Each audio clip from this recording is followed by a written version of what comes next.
ਅੱਜ ਤਾਂ ਤੂੰ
जी अपने मन में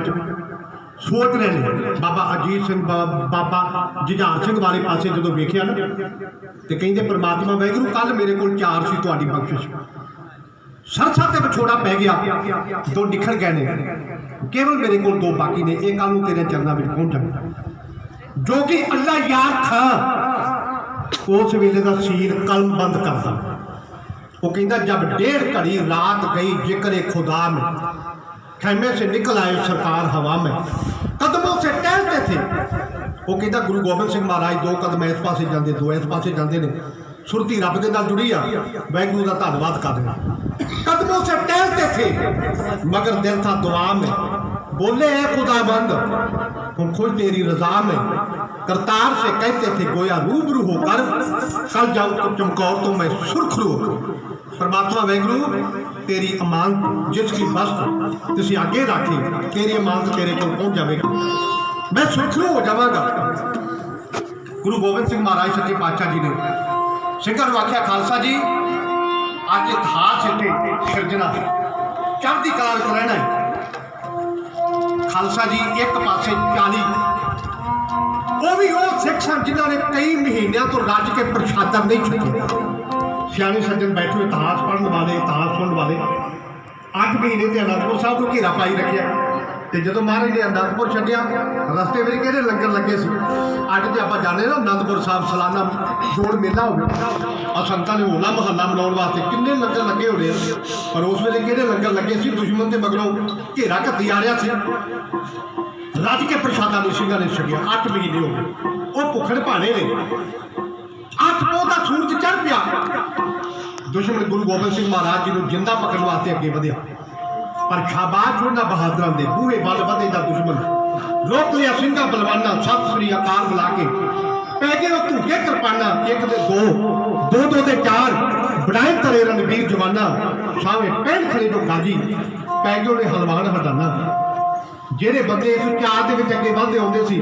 ਕਿ ਗੁਰੂ ਗੋਬਿੰਦ ਸਿੰਘ ਮਹਾਰਾਜ ਜੀ ਦੇ ਨਾਲ ਮੁੱਠੀ ਭਰ ਸਿੱਖ ਨੇ ਅੱਜ ਸਾਡੀ ਕੌਮ ਨੂੰ ਕਹਿੰਦੇ ਨੇ ਮੁੱਠੀ ਭਰ ਤੇ ਆ ਮੋਰਚੇ ਦੇ ਵਿੱਚੋਂ ਸਿੱਖ ਕੌਮ ਨੂੰ ਪਾਸੇ ਕਰ ਦਿਓ ਇਹ ਮੋਰਚਾ ਹੀ ਸਾਰਾ ਕਿਸਾਨੀ ਮੋਰਚਾ ਜ਼ੀਰੋ ਹੋ ਜਾਵੇਗਾ। ਇਹ ਮੁੱਠੀ ਭਰ ਹੈ ਜਿਨ੍ਹਾਂ ਨੂੰ ਵੇਖ ਕੇ ਸਰਕਾਰ ਥਰ ਥਰ ਕਰਕੇ ਕੰਬਦੀ ਹੈ। ਇਹ ਸਮੇਂ ਦੀਆਂ ਸਰਕਾਰਾਂ ਜਿਹੜੀਆਂ ਉਹਨਾਂ ਦੇ ਮਨਾਂ ਵਿੱਚ ਸ਼ੁਰੂ ਤੋਂ ਲੈ ਕੇ ਭੁਲੇਖਾ ਰਿਹਾ ਹੈ। जरनैल कहते मुट्ठी भर गुरु गोबिंद सिंह महाराज जी के 40 सिंह ये कि गल जल्दी आप पकड़ लेंगे एक सिंघां ने तीरां की बरखा कर दी इधर दुश्मन ने मार कर दी 3 जरनैल अगे बढ़ते हैं एक नार खान गनी खान ख्वाजा महमूद अली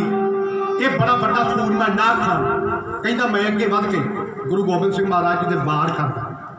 तो जो वार करने वास्ते आया ना सतगुरु हस के कह लगे आ गया शेर का शिकार करने वास्ते शिकारी ना खान तू जलदा नहीं शेर के घुरने में जाके शेर का शिकार करने वाला मां का लाल अज तक वापस परत के नहीं आया। महाराज ने पत्थे विचों तीर कढ़िया किले से चाढ़िया इहदी छाती में वजा धरती उत्ते देखो दूजा गनी खान अगे बढ़िया एक तीरे से छड्डिया यह भी डिग पिया तीजा है ख्वाजा महमूद अली ये 2 जरनैल तीर खा के धरती उत्ते डिगते हैं तो जो तीजे ने वेख्या ना अगे तो गुरु गोबिंद सिंह महाराज जी ने तीरां की बरखा कर रहे हैं वो तीर खाधे तो बिना दार करके पीछे को डिग पे। महाराज सच्चे पातशाह जो जफरनामा लिखते ना हिंदुस्तान के बादशाह कहते बादशाह तेरा नाम बड़ा थोड़ा औरंगजेब कहते तख्त का श्रृंगार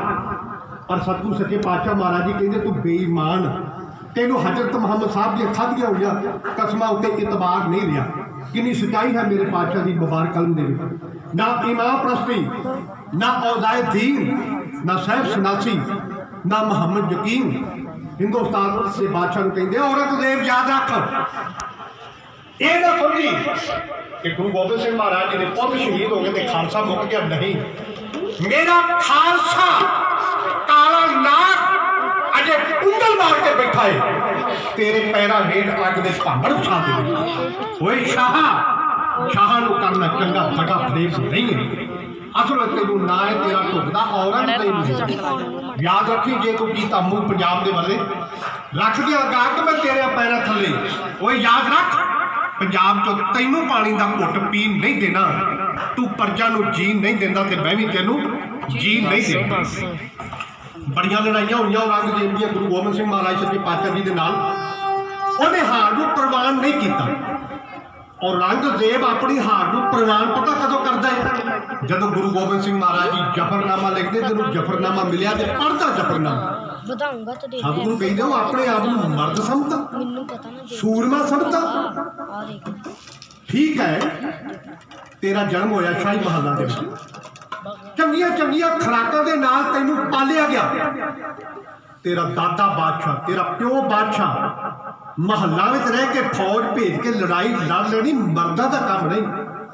तू आपके दादे नियामत समर खुरदाई जे जंगी जवाना ने खुरदाई मर्द समझदा हमू मर्द बाहिद स्वाद शुक्र नार न छिक में दिगर दर्द हाने दिगर सतगुरु कहने लगे जे सूरमा है ना योधा है तलवार लेके मेरे सामने आ एक पासे गुरु गोबिंद सिंह होगा दूजे पासे औरंगजेब होगा दुनिया के लोग फैसला करनगे किस दी जित हुंदी औरंगजेब मुड़ के अपने मंजे तो उठ नहीं सकिया गुरु गोबिंद सिंह महाराज सच्चे पातशाह जी का जफरनामा पढ़ के फिर मैं बेनती कर रहा सर महाराज सच्चे पातशाह इन्हां जरनैलों का जिक्र करते हैं कहते तेरे तीन जरनैल मेरे सामने आए कहते नार खान गणी खान सतगुरु कहते मर्दा वांग शेरां वांग देखो जे दुश्मन भी सामने होता ना महाराज की तारीफ करते कहते शेरां वांग मर्दा वांग मेरे सामने आए एक एक तीर उन्होंने मैं बख दिता कहते जो तेरा तीजा जरनैल ना डरपोक निकलिया ख्वाजा महमूद अली सतगुरु कहते मैनू अफसोस है पातशाह कहते जे मेरे सामने आ जाते हुण देखो गुरु गोबिंद सिंह महाराज जी की महानता दुश्मन तो आ रहा गुरु गोबिंद सिंह महाराज जी को गिरफ्तार करने वास्ते खत्म करने वास्ते तो मेरा पातशाह उन्होंने उत्ते बख्शा कर रहा उन्होंने उत्ते रहमत कर रहा है सतगुरु कहने कि जे तेरा तीजा जरनैल मेरे सामने आ जाता सतगुरु कहते एक तीर उन्होंने बख्श के बख्शा करता ये नहीं कि भी उन्होंने एक तीर मार के नरकां नूं तोड़ दिंदा महाराज सच्चे पातशाह कहते एक तीर उन्होंने बख्श दिता आखो धन गुरु गोबिंद सिंह महाराज सच्चे पातशाह तो चमकौर की कच्ची हवेली गुरु गोबिंद सिंह महाराज सच्चे पातशाह जी ने लड़ाई थोड़ी जी लंबी करने वास्ते ना महाराज ने 6 सिंघां का जथा बाहर कढ़िया शहादत का जाम पी के 6 सिंह फिर 6 सिंघां का जथा दूजा कढ़िया वो भी शहीद हो गए फिर 5 सिंघां का जथा गया 6 ते 6 12 ते 5 17 40 विचों 17 शहीद हो गए बड़ा बड़ा फर्क पै गया ते दूजे पासे लखां की फौज नवी फौज तुरी आती है राशन पानी तुरया उन्होंने गोली सिक्का तुरया आंदा इतने उन्हें की तीर गोलियां जिन्ना महाराज के कोल उस वेले खजाना है उन्ना की है कोई बाहरों नहीं आ रहा कोई सिख नहीं बाहरों आ रहे कि जब हो गए ना सिंह शहीद सतगुरां दा बड़ा साहिबजादा बाबा अजीत सिंह सतगुरां के चरणों में आके जो बेनती करता है उन्होंने सदरां नूं ढाडी जथा क्यों करता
जावा जो उठिया आन हजूर ते ओ भन्ना पावा मेरा नाम अजीत सिंह पिता जी जित्या ना जावा। सतगुरां दा बड़ा साहिबजादा बाबा अजीत सिंह सतगुरां दे सामने आके खड़ा हो गया। बापू जी तुसी मेरा नाम अजीत सिंह रखिया? हाँ बेटा अजीत सिंह रखिया। बापू जी फिर मैनू आज्ञा देवो मैं मैदाने जंग में जाके इस नाम नूं चढ़दी कला विच जाना चाहुंदा। सतगुरां ने घुट के अपनी गलवकड़ी विच लिया बेटे अजीत सिंह। शाबाश बेटा अजीत सिंह पुत्रा मैं सोचदा सा अजीत सिंह नूं किते आवाज़ दे के ना बुलाउणा पैंदा। बेटा जी आवाज़ दे के तेनों बुलाउणा पैंदा। सिੱਖੀ ਵਿੱਚ बड़ियां कवियां आ जाइयां अपने आप ही आ गया ना अपनी जवानी भेंट करने वास्ते। जदों जदों मेरी कौम उत्ते जुल्म तशद्दुद होया करेगा तेरा नाम लैके हजारां जुझारू मैदाने जंग में नितर आया कर। जिस दिन सरदार सतवंत सिंह नूं फांसी देनी सी ना फांसी देनी सी ते उन्हां दा पिता गया सी सरदार तरलोक सिंह मुलाकात करने वास्ते ते सरदार सतवंत सिंह बैठा जेल दे विच नेतनेम कर रहा। परिवार को बुलाया गया सी लोगों को नहीं सी पता लगा खबर नहीं सी मीडिया में आई ते बापू तरलोक सिंह ने जाके वो जो जेल सी ਉਹਦੀ बारी खड़काई पुत्रा तेनों नहीं पता तेरे नाल की बीतण वाला तेनों फांसी की सजा हो गई आ मेरे नाल मुलाकात करना। तो सतवंत सिंह कहंदा बापू जी मैनूं पता है। कहंदा अच्छा पता? हाँ कहंदा मेरे पता। ते सतवंत सिंह ने अपने बापू नूं एक गल आखी कहंदा बापू हुण तू मेरी मुलाकात करके चलिया है ना ते जकारे छड्डदे ने जाना जकारे छड्ड। वो कहंदा पुत्त तैनूं ते फांसी की सजा ते मैं जकारे छड्डा। ते सतवंत सिंह ने अपने बापू नूं एक गल आखी कहंदा बापू ढाडी सिंह तो इतिहास नहीं पढ़िया? जदों बापू कलगियां वाले सतगुरु का बड़ा साहिबजादा मैदाने जंग में गया सी ना ते बापू जकारे छड्डदा सी कलगियां वाला। आपां कलगियां वाले पुत नहीं? वो कहंदा हाँ पुत आपां गुरु गोबिंद सिंह महाराज जी दे। कहंदा फिर तू जकारे छड्डदे जाना। इस तरह होया जिहड़े सज्जणां ने उस वेले अखबारां पढ़ियां ना बापू तरलोक सिंह जकारे छड्डदा ही आया बाहर। जो पत्रकार कहंदा रिहाई हो गई कहंदा नहीं फांसी की सजा। कहंदा बापू जकारे? वो कहंदा हाँ गुरु गोबिंद सिंह महाराज सच्चे पातशाह जी ने सानूं देन दित्ती। तो गुरु गोबिंद सिंह महाराज सच्चे पातशाह जी कहने लगे पुत्रा जदों तू मैदाने जंग में जावेगा ना शहादत का जाम पी जावेगा मेरा सतगुरु कहंदा मैं खुशी में जाके जकारा छड्डां। क्यों? मैं अपने पिता नूं शहीद करवा के धर्मी पुत्र बनया। पुत्रा कोई सभा सी मेरे को आनंदपुर की धरती में कश्मीर के दुप्यारे पंडे चल के आ जदों उन्होंने आके फरियाद की बेनती की मैं उन्होंने बेनती को प्रवान करके अपने पिता धन गुरु तेग बहादुर महाराज सच्चे पातशाह जी को दिल्ली के चांदी चौक के शहीद करवाया। लोग मैनू कहते सी ये धर्मी पुत्र पिता को धर्म की खातर शहीद करवा के मैं धर्मी पुत बन गया। अज पुत्रा तैनू शहीद करवा के मैं धर्मी बाप बन जाऊंगा। छाती घुट के पुत नूं कहा गुरजी मेरे हीरिया नाल अजीत सिंघा वाल वाल है मेरा निहाल होया सुन के तेरे ख्याल अजीत सिंघा दिल दी पुछे तो कीता जवान तैनू। मेरा कलगियां वाला सतगुरु कहंदा बेटा अजीत सिंह मैं जदों तेरी चौड़ी छाती वाले वेखदा ना मैं सोचदा सा इस चौड़ी छाती विच धर्म की खातर सिੱਖੀ की खातर लोड़ पई दुश्मन के किन्ने फट वजन। बेटा जो तू मैदाने जंग में जाना ना ते दुश्मन के जिन्ने वार हो तेरी छाती में होने चाहिए कंध तेरी को वार होना चाहिए। ते जदों तू दुश्मन का मुकाबला करता होया दुश्मन से आउट लाउंदा होया मैदाने जंग में शहीद हो जाएगा मेरा सतगुरु कहंदा मैं खुशी में आके जकारा छड्डा।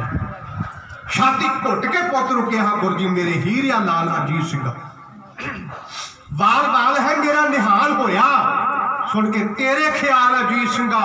वो दिल दी पुछे ता कीता जवान तैनू इसे वास्ते पाल अजीत सिंघा दुश्मन दलां नाल 1.25 लाख नाल लड़के अज हाथ वखार अजीत सिंघा खेतर बाल चो तेग दी पगड़ खुंडी सिरिया क्यों उछाल अजीत सिंघा। बेटा अजीत सिंह तुहाडे सत्कारयोग दादा गुरु तेग बहादुर महाराज सच्चे पातशाह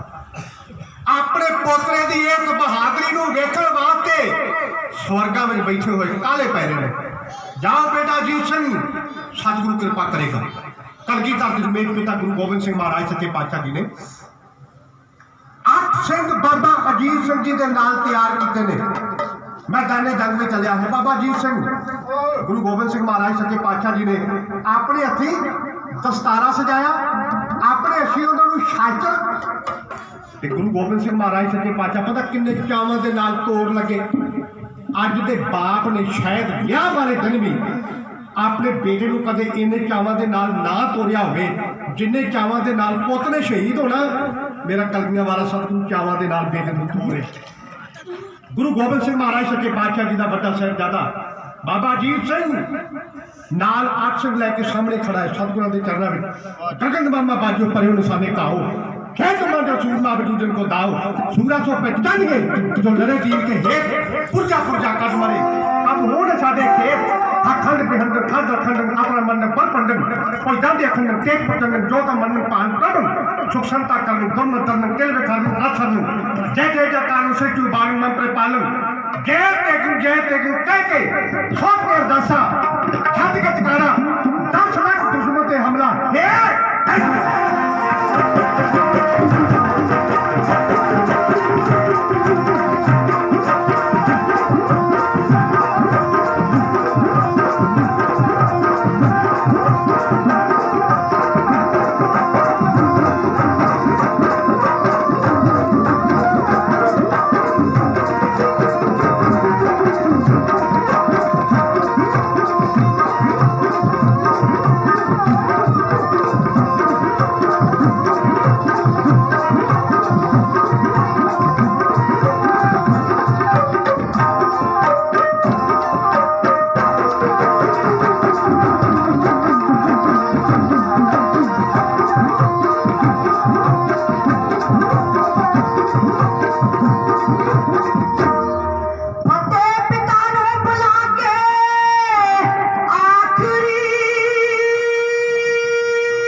ਭਵਾਨੀ ਉਹਦੇ ਮੱਥੇ ਲਾਲੀ ਤਲਕਦੀ ਡੁੱਲ ਰਹੀ ਜਵਾਨੀ ਉਹਦੇ ਰੱਤ ਪਲਟਣ ਨੈਣ ਪਿਆ ਗਵਾਲੇ ਕਾਨੀ ਜਿਉਂਦਾ ਇੱਕ ਨਹੀਂ ਛੱਡਣਾ ਉਸ ਦਿਨ ਵਿੱਚ ਠਾਨੀ ਫਿਰ ਸੋਚੇ ਸਾਰੇ ਮਾਰ ਜੇ ਰੱਖ ਲਈ ਜਿੰਦਗਾਨੀ ਕਿਸੇ ਨੇ ਕਹਿਣਾ ਗੁਰਾਂ ਦੇ ਪੁੱਤਰਾਂ ਦਾ ਦਾਨੀ ਇਹ ਧਾਰ ਸ਼ਹੀਦੀ ਪਾ ਗਿਆ ਖਾ 500 ਕਾਨੀ ਰਹੂ ਸੀਧੇ ਵਿੱਚ ਧਾਰ ਤੇ ਜਿੰਦਾ ਕੁਰਬਾਨੀ ਖਾਲਸਾ ਜੀ ਗੁਰੂ ਗੋਬਿੰਦ ਸਿੰਘ ਮਹਾਰਾਜ ਸੱਚੇ ਪਾਤਸ਼ਾਹ ਜੀ ਦਾ ਵੱਡਾ ਸਾਹਿਬਜ਼ਾਦਾ ਗਿਆ ਸ਼ਹੀਦ ਹੋ ਗਿਆ ਸੰਖੇਪ ਸ਼ਬਦਾਂ ਵਿੱਚ ਬੇਨਤੀ ਕਰਾਂ ਉਤੋਂ ਇੰਦਰ ਦੇਵਤਾ ਵੀ ਜਿਹੜਾ ਆਪਣਾ ਜੋਰ ਪਾਈ ਜਾ ਰਿਹਾ ਇੱਕ ਐਟਮ ਕਹਿਣੀ ਹੈ ਫਿਰ ਮਹਾਰਾਜ ਨੇ ਬਾਬਾ ਜੁਝਾਰ ਸਿੰਘ ਨੂੰ ਤੋੜਿਆ ਉਹ ਵੀ ਸ਼ਹਾਦਤ ਦਾ ਜੰਗ ਕੀਤਾ ਰਾਤ ਪੈ ਗਈ ਦਇਆ ਸਿੰਘ ਗੁਰੂ ਗੋਬਿੰਦ ਸਿੰਘ ਮਹਾਰਾਜ ਸੱਚੇ ਪਾਤਸ਼ਾਹ ਜੀ ਦੇ ਚਰਨਾਂ ਵਿੱਚ ਆਏ ਮਹਾਰਾਜ ਮੈਂ ਇੱਕ ਬੇਨਤੀ ਕਰਨ ਵਾਸਤੇ ਆਇਆ ਸਤਿਗੁਰੂ ਕਹਿਣ ਲੱਗੇ ਦੱਸੋ ਕੀ ਬੇਨਤੀ ਮੇਰੇ ਮਾਲਕ ਸਤਿਗੁਰੂ ਤੁਸੀਂ ਇਹ ਚਮਕੌਰ ਦੀ ਕੱਚੀ ਹਵੇਲੀ ਨੂੰ ਛੱਡ ਕੇ ਕਿਸੇ ਚੰਗੀ ਥਾਂ ਤੇ ਚਲੇ ਜਾਓ ਸਤਿਗੁਰੂ ਕਹਿੰਦੇ ਦਇਆ ਸਿੰਘਾ ਜਿੱਥੇ ਮੇਰੇ ਪੁੱਤਾਂ ਨਾਲੋਂ ਪਿਆਰੇ ਸਿੱਖ ਸ਼ਹੀਦ ਹੋ ਗਏ ਮੇਰੇ ਪੁੱਤ ਸ਼ਹੀਦ ਹੋ ਗਏ ਨੇ ਇਹਦੇ ਨਾਲੋਂ ਚੰਗੀ ਥਾਂ ਗੁਰੂ ਗੋਬਿੰਦ ਸਿੰਘ ਮਹਾਰਾਜ ਜੀ ਨੂੰ ਹੋਰ ਕਿੱਥੇ ਮਿਲੇ ਇੱਥੇ ਸ਼ਹੀਦ ਹੋ ਜਾਣਾ ਗੁਰੂ ਗੋਬਿੰਦ ਸਿੰਘ ਆਪਣੇ ਧੰਨ ਭਾਗ ਸਿੰਘ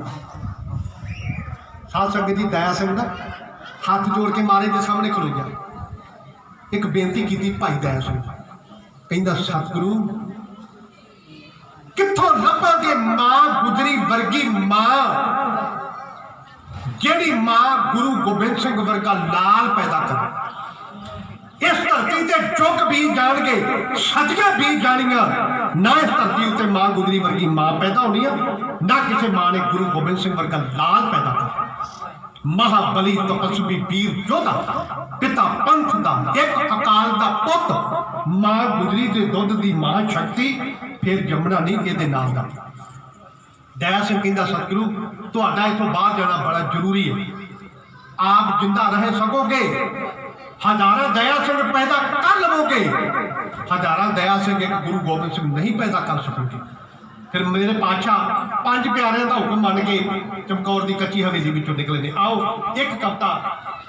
ਕਿਸਾਨਾਂ ਦੀ ਕਹਿਣੀ ਹੈ ਹਾਂ ਜੋ ਹੁਣ ਮੋਰਚਾ ਚੱਲ ਰਿਹਾ ਹੈ ਪੁੱਛਦਾ ਕਿਸਾਨ ਤੈਨੂੰ ਦਿੱਲੀਏ ਢਾਡੀ ਜਥਾਬ ਦੇ ਸਾਹਮਣੇ ਕਿਉਂ ਬਿਆਨ ਕਰਦਾ ਪੁੱਛਦਾ ਕਿਸਾਨ